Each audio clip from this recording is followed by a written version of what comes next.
midi sur Europe 1, Mathieu Noël. Vous êtes bien sur Europe 1, vous êtes même très bien. Il est midi 23, rien ne s'oppose à midi continue avec aujourd'hui Diane Chenouda, Eva Rock, Olivier Duhamel et celui dont Maupassant aurait dit, je cite, putain il écrit bien ce con c'est écœurant, Guy Carlier. Chaque jour vers midi 20 avec brio vous nous livrez le produit de votre plume, ce qui est à la fois un lancement et une contrepétrie, clin d'œil à cette forme d'humour qu'on pratiquait sous la 4ème République de votre enfance. Et Guy, ce matin vous ne craignez pas les représailles des agents secrets nord-coréens, pourtant prompts à dégainer l'arsenic, vous nous parlez de Kim Jong-un. Eh oui, le monde a peur. Je ne voudrais pas pourrir votre début de semaine, mais je suis bien obligé d'évoquer la Corée du Nord et compte tenu de la gravité des événements qui se déroulent dans le pays du dragon céleste. Oui, je sais, la Corée n'est absolument pas surnommée le pays du dragon céleste, mais je trouve que ça sonne bien, puis franchement, on s'en fout, au point où on en est avec les approximations géomusicales de Mathieu Noël, à qui j'ai demandé ce matin une musique extrême orientale inquiétante pour illustrer mon propos et qui m'a dit « Tiens, écoute ça, c'est extrême orientalement inquiétant ». D'accord. Sur le dos. La Corée du Nord a donc procédé à un essai nucléaire et pour l'occasion, la télévision coréenne nous a ressorti la présentatrice historique du JT, Madame Ri. Bon, à cet instant, l'auditeur, mais c'est son nom. À cet instant, l'auditeur déjà familier de notre émission aura compris quelle abnégation il m'a fallu lorsque j'ai annoncé au bureau que ce billet serait consacré à Madame Ri, présentatrice coréenne de 74 ans. Mathieu Noël ne m'a rien épargné, j'ai droit à tout. Madame Ri jaune, Madame Ri n'est pas olé olé.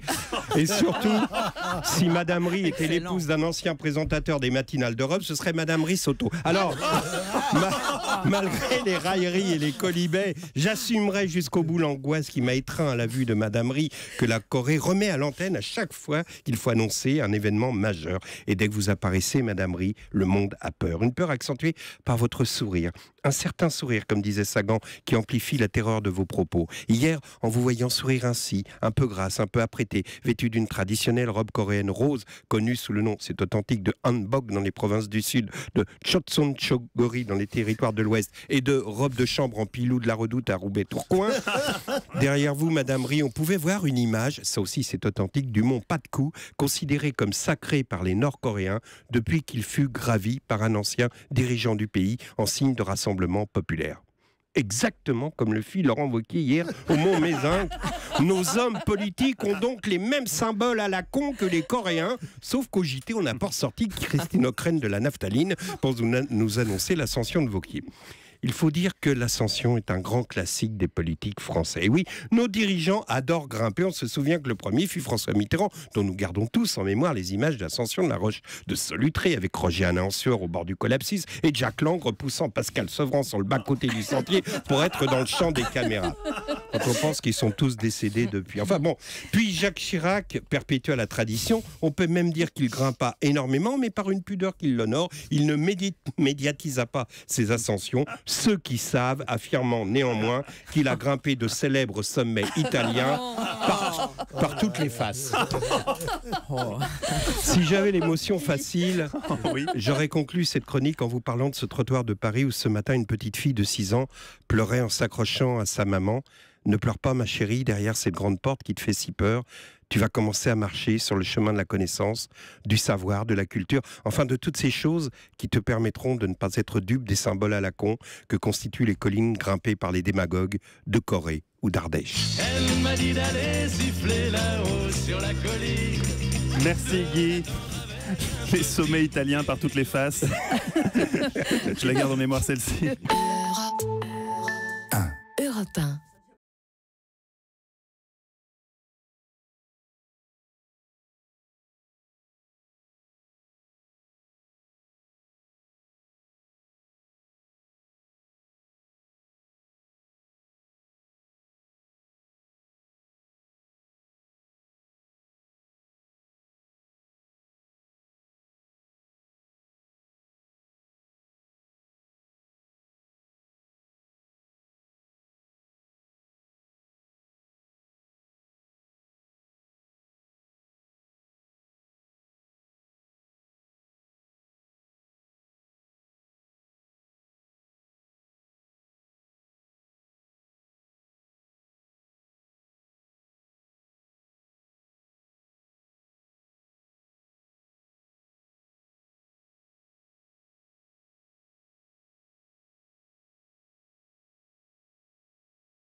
Europe 1. Alors rien ne s'oppose à midi touche certes à sa fin les amis, pourtant le meilleur est encore à venir en la personne d'Eva Rock. Tous mes amants. Oui, C'est pas possible. au prix d'une tragique traversée du désert sentimental de 5 ans, Eva est devenue une experte média des plus pointues, juste après Philippe Vandel. Chaque soir, avec son meilleur ami, un seau de Knacky Balls goût bacon qui lui ne la trahira jamais, elle défriche pour vous le meilleur de la télévision. Et là, Mais miracle, elle a même regardé Arte. J'ai regardé Arte, mais d'abord, une question, et notamment à Guy. Saviez-vous que le dictateur coréen dont vous venez de parler adore le cinéma, et notamment les films d'action d'un certain Mathieu Stanis, au point qu'il a décidé de le kidnapper pour qu'il réalise un film que le leader a lui-même écrit, une adaptation de King Kong. Écoutez plutôt. Qu'est-ce que je fous là? Bienvenue, cher ami, dans notre démocratie populaire. Le commandeur vous a choisi pour réaliser un film. J'ai moi-même écrit le scénario. Je vous présente King Kong. Oh mon Dieu. C'est une bombe idéologique. Je peux pas faire ce film. Il est interdit de me décevoir. En fait, il s'agit bien d'une série que Arte avait déjà prévue depuis très longtemps, bien avant qu'éclate cette crise avec la Corée, et qu'il diffusera jeudi 14 septembre, une série hilarante qui s'appelle Kim Kong, et de Simon Jaboka et Alexis Le Sec, avec Jonathan Lambert dans le rôle du réalisateur. Sauf que je voulais vous en parler parce que c'est une histoire vraie, celle de Shin Sang-ok, qui est cinéaste sud-coréen, enlevé et retenu entre 1978 et 1986 en Corée du Nord, qui a été contraint de réaliser une dizaine de films pour le régime autoritaire, et il est d'ailleurs l'auteur d'un remake de Godzilla et pas de King Kong dans ce cas-là. La série est très réussie, c'est Jonathan Lambert qui est irrésistible dans le rôle du cinéaste déprimé mais qui finit par se passionner pour son sujet, et la fiction est d'autant plus intéressante qu'elle colle évidemment à l'actualité et qu'elle pose la question de la création artistique sous la contrainte. C'est à la fois drôle dans son traitement et extrêmement intéressant sur les thèmes appréhendés. Mais pour une fois, c'était passionnant cette chronique, Eva. Mais vous me surprenez de jour en jour. Mais oui, vous je montez en sais. puissance. Je Mais sais. où allez-vous vous arrêter? Merci. Pourquoi je prends cette voie-là? Oui, Je je ne sais sais pas. pas. Merci Je sais mille pas. fois, Eva. Europe 1.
La vie devant soi sur Europe 1.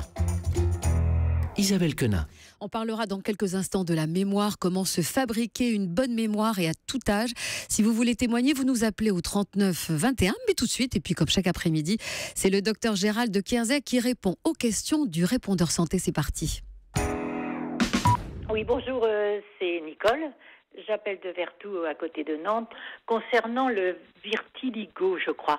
C'est-à-dire j'ai un de mes petits-fils qui en est atteint depuis 3 ou 4 ans peut-être, comme par hasard au front. Et je voudrais savoir si, en dehors du dermato qu'il a pu voir avec ses parents, s'il n'y a pas autre chose à faire, s'il ne faudrait pas creuser un petit peu plus. Merci. Alors Nicole, c'est le vitiligo, pas vertiligo. Vitiligo, c'est une maladie de peau, donc le dermato, bien sûr, c'est le spécialiste incontournable. C'est indispensable pour confirmer le diagnostic. Ça a l'air d'être un vitiligo assez localisé au niveau du front. Et c'est quoi? C'est une destruction des mélanocytes. Les mélanocytes sont ces cellules qui produisent la mélanine. Eh bien, c'est une dépigmentation de la peau. C'est une maladie qu'on ne connaît pas bien. Il y a probablement un phénomène auto-immun, avec les anticorps qui se retournent contre la peau et contre ces mélanocytes. Il y a probablement une hérédité qui va jouer. Et puis le stress aussi qui va jouer un rôle important. C'est une maladie qui a un traitement en plein essor. On ne la connaissait pas bien, mais là, il y a de nouveaux traitements, alors notamment des molécules, des crèmes à base de tacrolimus, à base de corticoïdes également. Il y a les rayonnements UV qui peuvent être intéressants. Et il y a des nouvelles molécules qui sont en train d'arriver. Et ça, c'est le dermato, bien sûr, qui va les prescrire. La bonne nouvelle, c'est que ces traitements, enfin la mauvaise nouvelle, c'est que ça met du temps, mais la bonne nouvelle, c'est qu'on arrive à en venir à bout. Et il y a d'autres approches qui sont intéressantes. et je pense en particulier aux approches, la vitamine D, la phénylalanine, qui est un acide aminé. Tout ça, votre dermato va pouvoir vous le proposer. Et il y a des traitements à base de phytothérapie qui ne sont pas à la place, encore une fois, mais qui sont vraiment en complément et qui peuvent faire du bien. Et quand je disais le stress, ça veut dire que peut-être il y a un petit événement stressant chez cet enfant et les choses vont rentrer dans l'ordre au fur et à mesure qu'il va grandir. Qui se défoule un petit peu aussi, ça peut jouer. La deuxième question du répondeur santé. Oui, bonjour docteur. Emmanuel à Ozoir-la-Ferrière. J'ai une boule douloureuse sous la voûte plantaire et je voudrais savoir ce que ça peut être. Merci. Ça peut être plein de choses. Ça peut être une épine calcanéenne, ça peut être un kyste, ça peut être un lipome. Lipome, c'est une petite boule de graisse. Ça peut être un truc tout bête, mais ça peut être un corps étranger qui est passé inaperçu. Par exemple, vous êtes sur un parquet, vous marchez sur un parquet, il y a une petite écharde, vous la sentez pas, et puis cette petite écharde, elle reste, ou un petit bout métallique, et la peau va réparer, va cicatriser autour, et ça fait une espèce de cicatrice fibreuse qui va, dans un deuxième temps, pouvoir se faire sentir un peu. Et puis, il y a une maladie un peu particulière qui s'appelle la maladie de Lederhose. L-E-2-D-E-R-H-O-S-E, Lederhose, et c'est une maladie qui se constitue de nodules sur les fléchisseurs, parce qu'on a des tendons pour pouvoir fermer un peu les pieds, ces fléchisseurs, il y a des petits nodules, mais généralement c'est pas douloureux, mais on peut avoir un certain nombre de symptômes comme ça qui peuvent se manifester pour cette maladie. Le conseil, c'est d'aller voir son médecin, il prescrira probablement une échographie ou de l'imagerie type IRM pour aller voir ce que c'est, où est localisé ce petit nodule, mais son médecin va pouvoir déjà l'examiner et ensuite le confier à un radiologue, et là il y aura une vision précise de ce que c'est et potentiellement un traitement. Et on termine ce répondeur santé avec notre dernière question. Bonjour docteur, alors je m'appelle Monique et je voulais vous poser une question parce que je suis insuffisante respiratoire et je voulais savoir comment se fait-il qu'on peut déboucher des coronaires et qu'on ne puisse pas déboucher des bronches. Voilà, je vous remercie beaucoup et félicitations pour votre émission qui commence déjà très fort.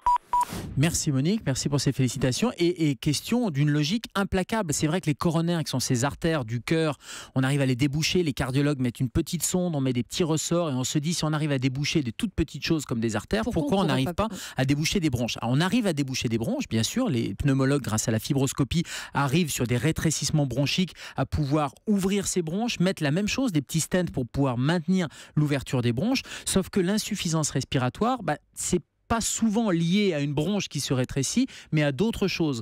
Par exemple, à un poumon qui n'est pas fonctionnel ou à une hypersécrétion des bronches. C'est-à-dire que la bronche, elle se bouche, mais liée à la muqueuse qui va produire du mucus, justement, on va s'encombrer et ça provoque une insuffisance respiratoire, où il peut y avoir une dilatation des bronches. Au contraire, c'est une autre maladie, ou de l'emphysème, mais c'est pas lié à un rétrécissement des bronches. Et quand bien même on arriverait à réouvrir cette bronche ou à enlever le mucus, et on le fait avec une fibroscopie, on va aspirer, on va mettre parfois des petits stents pour maintenir ouvert, mais le mucus se reproduit, et donc il faut sans arrêt recommencer. Donc c'est pas le même mécanisme que sur les artères coronaires, où là on les ouvre une bonne fois pour toutes. Là sur les bronches, c'est souvent des phénomènes inflammatoires, des phénomènes infectieux ou des variantes anatomiques, des modifications anatomiques, et c'est un peu plus compliqué qu'une simple fermeture ou ouverture des bronches. Si vous avez des questions à poser à notre doc, et vous savez que le docteur Gérald Kierzek qui répondra tous les jours dans La Vie devant soi entre 15h et 16h, vous n'hésitez pas, vous appelez quand vous voulez notre répondeur santé. Europe